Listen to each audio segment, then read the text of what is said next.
World കപ്പിൽ ഇന്ത്യയെ തോൽപ്പിച്ച് ഇപ്രാവശ്യം കപ്പടിക്കുമെന്നാണ് പാകിസ്ഥാൻ പറഞ്ഞത്. എന്നാൽ പാകിസ്ഥാൻ ഗ്രൂപ്പ് ഘട്ടത്തിൽ തന്നെ പുറത്തായിരിക്കുകയാണ്. ഇതുപോലത്തെ ഒരു തിരിച്ചടി പാകിസ്ഥാൻ സ്വപ്നത്തിൽ പോലും കണ്ടു കാണില്ല.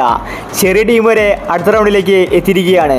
ഇന്നത്തെ USA അയർലൻഡ് മാച്ച് റദ്ദാക്കി. ഇതോടുകൂടി രണ്ട് ടീമിന് ഓരോ പോയിന്റ് വീതിച്ചു കൊടുത്തു. ഇങ്ങനെ വന്നപ്പോൾ USA അടുത്ത റൗണ്ടിലേക്ക് കടന്നിരിക്കുകയാണ്.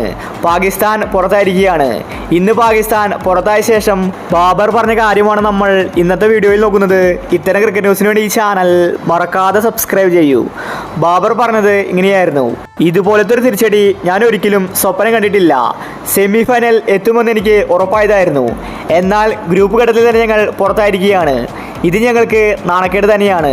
ഈ വേൾഡ് കപ്പിൽ ഇന്ത്യയെ പോലെ ഒരുപാട് മികച്ച ടീമുകളുണ്ട്. അവർക്കെതിരെ കളിക്കാൻ ഞങ്ങൾക്ക് സാധിക്കുന്നില്ല. ഇപ്രാവശ്യം USA ടീമിനെതിരെ തോറ്റതാണ് ഞങ്ങൾക്ക് പണിയായത്. ഇന്ത്യൻ ടീമിനെതിരെ ജയിക്കേണ്ട മത്സരമായിരുന്നു. എന്നാൽ ആ കളി ഞങ്ങൾ കൊണ്ടുപോയി കളഞ്ഞു. ഈ രണ്ട് മാച്ചാണ് ഞങ്ങൾക്ക് പണിയായത്. പക്ഷേ ഇന്നലെ അയർലൻഡ് USA ടീമിനെ തോൽപ്പിക്കുമെന്നാണ് ഞങ്ങൾ കരുതിയത്. അതിനു വേണ്ടിയാണ് ഞങ്ങൾ കാത്തിരുന്നത്. പക്ഷേ ഞങ്ങൾക്ക് ഭാഗ്യമില്ല. മഴ ചതിച്ചിരിക്കുകയാണ്. ഇതോടുകൂടി ഞങ്ങൾ ഒഫീഷ്യലി പുറത്തായിരിക്കുകയാണ്. എനിക്ക് ഒരുപാട് സങ്കടമുണ്ട്. ഞങ്ങൾക്ക് ഇപ്രാവശ്യം ഒന്നും തന്നെ ചെയ്യാൻ സാധിച്ചില്ല. സൂപ്പർ 8ലേക്കെങ്കിലും കടക്കുമെന്നാണ് ഞാൻ കരുതിയത്. ഞങ്ങൾക്കിത് തിരിച്ചടിയാണ്. ഇപ്രാവശ്യം ഇന്ത്യ കപ്പടിക്കാനുള്ള സാധ്യതയുണ്ട്. ഒരുപാട് മികച്ച ടീമുകളുണ്ട്. നല്ല ടീം ഏതാണോ അവർ കപ്പടിക്കട്ടെ എന്ന് ബാബർ വ്യക്തമാക്കി.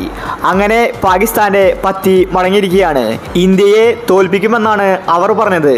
പക്ഷേ പാകിസ്ഥാൻ ഗ്രൂപ്പ് ഘട്ടത്തിൽ തന്നെ പുറത്തായിരിക്കുകയാണ്. പാകിസ്ഥാനിനി ഇന്ത്യക്കെതിരെ കളിക്കാൻ സാധിക്കില്ല. ഇന്ത്യയും USAയും സൂപ്പർ 8ലേക്ക് കടന്നിരിക്കുകയാണ്.